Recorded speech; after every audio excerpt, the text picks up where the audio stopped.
What's up, guys? Welcome back to Jam Movies, and today we're talking about Rush Hour. Absolute classic.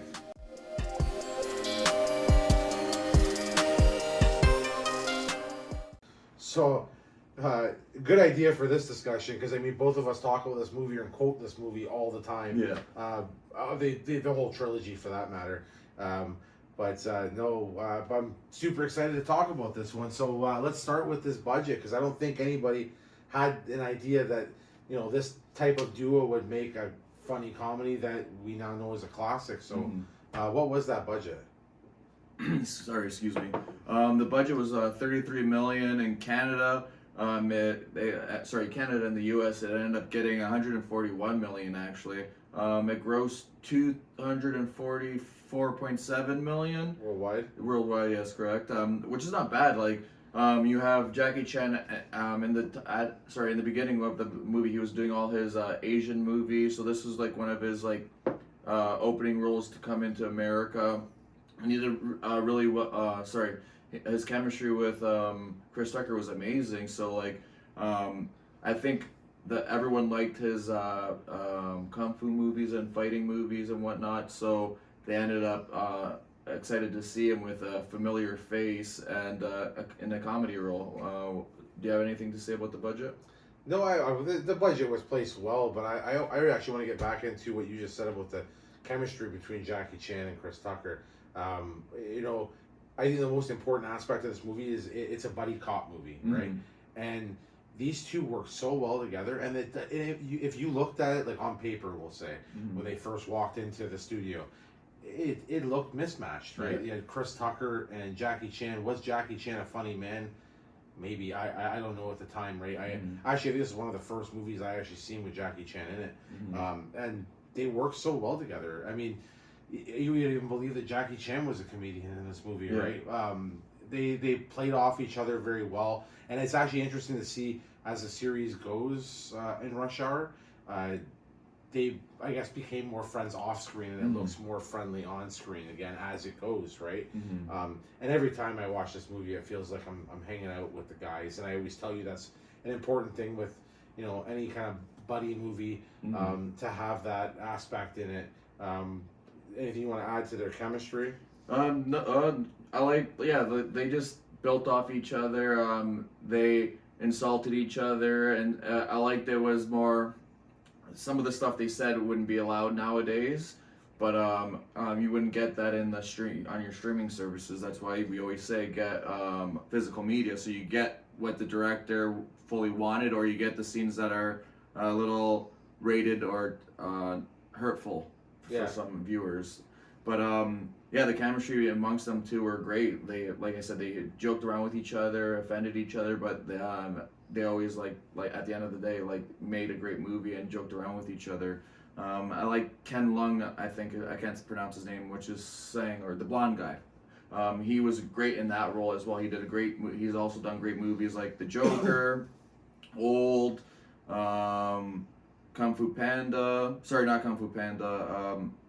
X-Men: The Last Stand, and so forth. And until you brought this up on your notes here, I had no idea. Like, I'm sure I've seen him before, but I had no idea that he was in that much of Hollywood. Right? Never the lead man, but always somewhere, right? Which those people are important too. Those actors that fill those roles, right? So with that being said, Brett Ratner. I mean, this is I believe this is a little bit different than what he's used to, that's for sure, to make a buddy cop movie like this. But his direction was very, very good. The way that, he had that whole love-hate relationship with both main characters. They're both cops, both from different countries. Both look different, on screen together. It didn't look like it would fit. And the way he was able to direct that interaction between the two of them, to kind of get you the funny moments of them not getting along and them getting along, and the crazy antics that they get into, right? Really well done movie in that point. So direction, comedy, actors were great. Chris Tucker, hilarious. Jackie Chan's stunts and his comedy work were great in this movie. I don't really think there's too much you could really say they did wrong in this one. No, like going back, like still talking about Brett Ratner. He was saying that when he got the to direct this movie, he wanted Jackie Chan, and they said, yeah, you could go get him, but you're gonna have to convince him that that he could be in this movie. There's a funny story behind it, but I can't remember it now. But he had to convince Jackie Chan to star in this movie, which if I'm not mistaken, was one of his like more big roles in American Hollywood. So that was Brett Ratner's biggest way of getting him there, saying you're going to be with Chris Tucker, a good comedian. You guys are this will make good money and help your career in America. And like you said, him doing other movies like Red Dragon and doing TV shows like Prison Break and stuff like that. This kind of is like in a different area of genre. But I think he did a great job with picking Chris Tucker and Jackie Chan. Like he also said to do like the dialogue for Chris Tucker, it's a little different because the way he as a person is hard to write a script for. So yeah, but he knew Chris Tucker well, so he wrote the script well with his mannerisms and his demeanor and the way he talks naturally, so it comes off more natural. Yeah. So like you said, like I thought he did a great job with his directing and whatnot. Even the writer Ross Lamona, I can't say the name, but he did all three Rush Hours. He's working on the fourth as well, and he did Con Air. He's done great movies as well. Con Air is one of my favorites.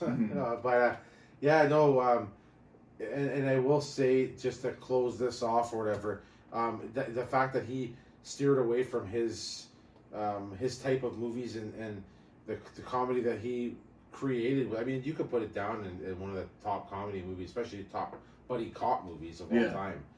Very impressive, I will say. So with that being said, very well-rounded director. So I want to talk about favorite scene in this movie. And I want to talk about the ending. But first, before we get into the ending, let's talk about that favorite scene. What was yours? I would say there's a lot to choose from. But it's the kind of the part where that's the second one. Sorry, 1 second. My favorite scene would have to be where he's in a little Chinatown or whatever it's called. I'm not sure. It's somewhere in Hollywood where it's where they air movies and stuff like that. It's that little China building and stuff. Yeah. Where he brought Jackie Chan there and he told Jackie Chan, something that's not really accepted nowadays, which is not. It's a little like jab at like nationality jokes and stuff like that. Where he's like, you might be able to find one of your cousins here. Just don't stray off. And then Jackie Chan goes and he's leaving. You see him go on top of one of those like UK double deckers, and he's running away from Chris Tucker. Yeah. And then he ends up grabbing one of those signs, which he actually did, which we all know Jackie Chan does like 99.9% of his stunts, and he actually did that. And some other scenes too that I'd like to mention is like the fighting scenes with all the actors and stuff. He would do all those scenes himself, and he preferred to do it with actors that he done movies with. Like if you see a lot of his movies, the same people that he's fighting, it's because their chemistry. He trusts them, that he knows he's not going to get injured by them, and then that's why I believe Jackie Chan does so many of his stunts, is because he's with the same group of people that he's done it for years, so he feels comfortable and more safe versus trust. Yeah, a big thing. So like I'm doing like fighting scenes when I want to do it myself, where I could get hurt, and I do it with you for a week straight. I feel confident with you, and then you're sick on the day of filming, and we can't think it's gonna be like I don't really want to do it with someone I haven't practiced with, right? So I think that was cool too, that Jackie Chan had his own kind of like stunt team to help him with the fighting scenes and whatnot. But yeah, so going back to my favorite scene was just the China town scene, but it's in Hollywood. I'm not sure what that area is called. What about you? My favorite scene would have to be the phone call, the first initial phone call where Chris Tucker takes over, and he's talking like he's a negotiator, and he's just messing the whole thing up, right? Right. Like it's a big joke, right? I just think it was shocking to see that he would take that kind of risk. Like it's never a dull moment with this character, right? I enjoy Jackie Chan scenes, obviously, but I think Chris Tucker was the real star in these movies.